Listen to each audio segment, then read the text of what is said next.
Vaše bojovnosti, dovolte, abych se představil. Jsem Guka, syn a jediný dědic mudrce Mahary, člena Bonijské rady starších. Co nám přináší posel z daleké říše Bonijské? Jaké novinky příjemné našemu sluchu se dozvíme? Přináším pozdravy od patriarchy Lekana, mého představeného. Bude se vždy modlit za vaše válečné výpravy proti hnusným cimikům, kteří tak strpčují život všem civilizovaným národům. A doufám, že ho Bůh Glux vyslyší. To určitě, protože není zapálenějšího vyznavače mořského boha Gluxe, než je patriarcha Lekan.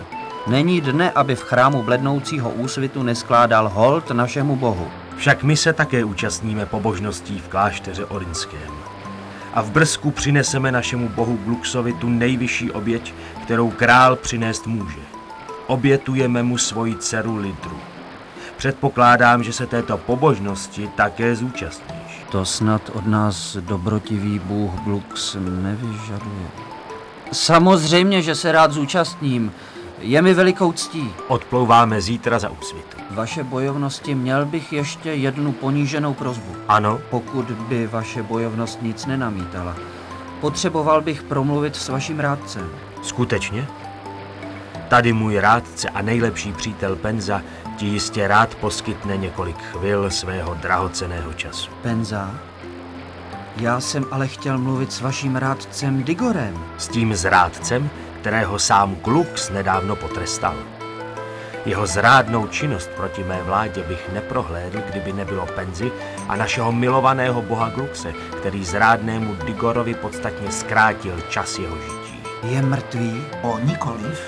Když jsem s ním cestoval Amaradskou pouští, kde jsme společně prováděli inspekci našich jednotek, snesl se náhle na Digora z čistého nebe sám veliký Glux a vyslal na něj blesky své zloby. Co se stalo? Ve svém strašlivém hněvu nad jeho spupnými hříchy ho potrestal hůře než smrtí. Proměnil ho v senilního, blekotajícího starce, kterého musí krmit lžičkou. A kde je teď?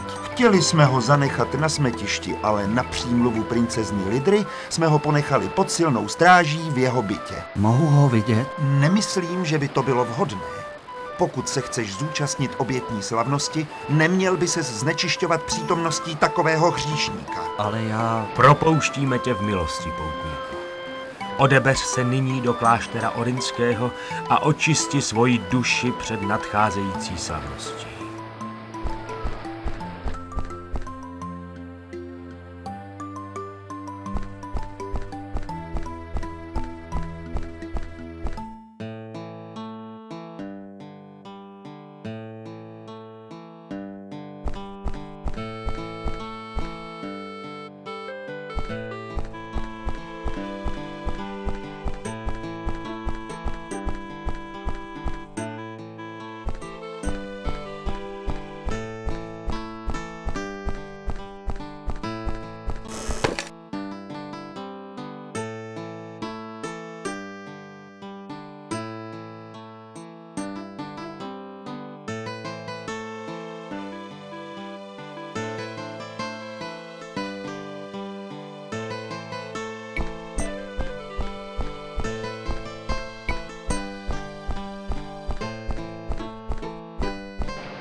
Mříž je zavřená.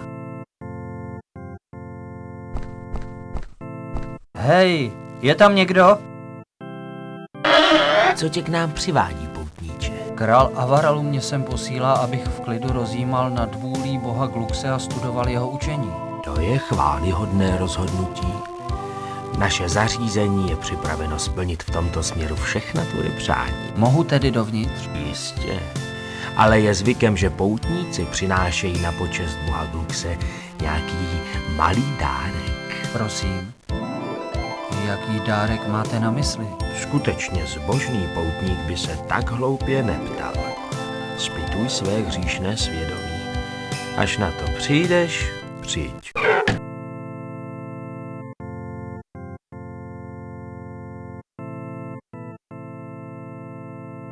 Otevřete, prosím. Ano, Mám zde dar pro boha Gluxe. ano, to je ten pravý dar, který potěší mého boha. Vždyť co může být větším darem bohu než to, co právě nutně potřebuje jeho věrný služebník. Pojď dál.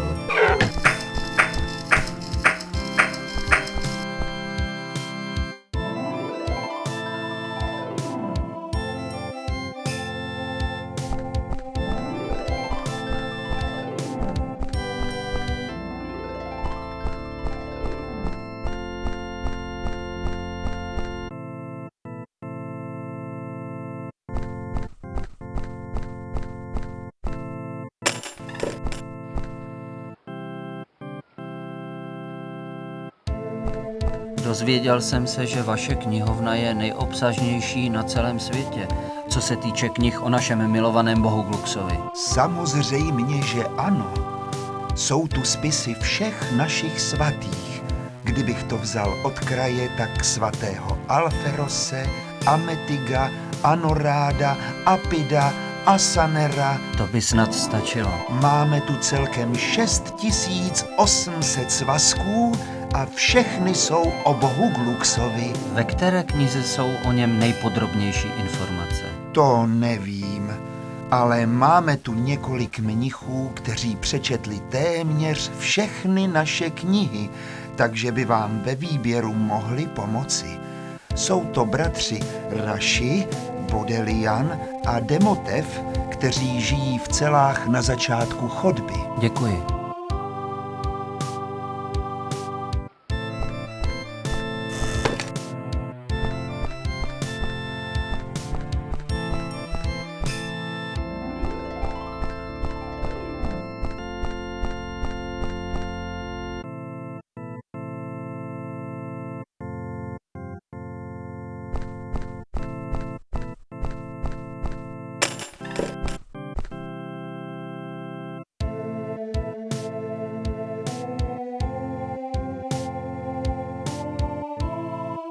Omlouvám se za to, že vás ruším, ale bratr knihovník mi sdělil, že vy jste jeden z mála těch, kteří přečetli celou knihovnu. To je pravda. A co bys poutníku potřeboval? Potřebuji se toho co nejvíc dozvědět o bohu Gluxovi. Která kniha by mi přinesla nejvíc pravdivých informací? Já nevím, co všechno se o něm potřebuješ dozvědět. Potřebuji co nejdůkladněji zpracovanou knihu o životě boha Gluxe. Docela dobrá by byla taková ta kniha, co má na obalu stříbrný ovál. Na její jméno si ale nevzpomínám. Snad ti poradí víc některý z mých bratří. Snad nejspíš bratr Demotev nebo Bodelian. Oba ji četli. Tak děkuji.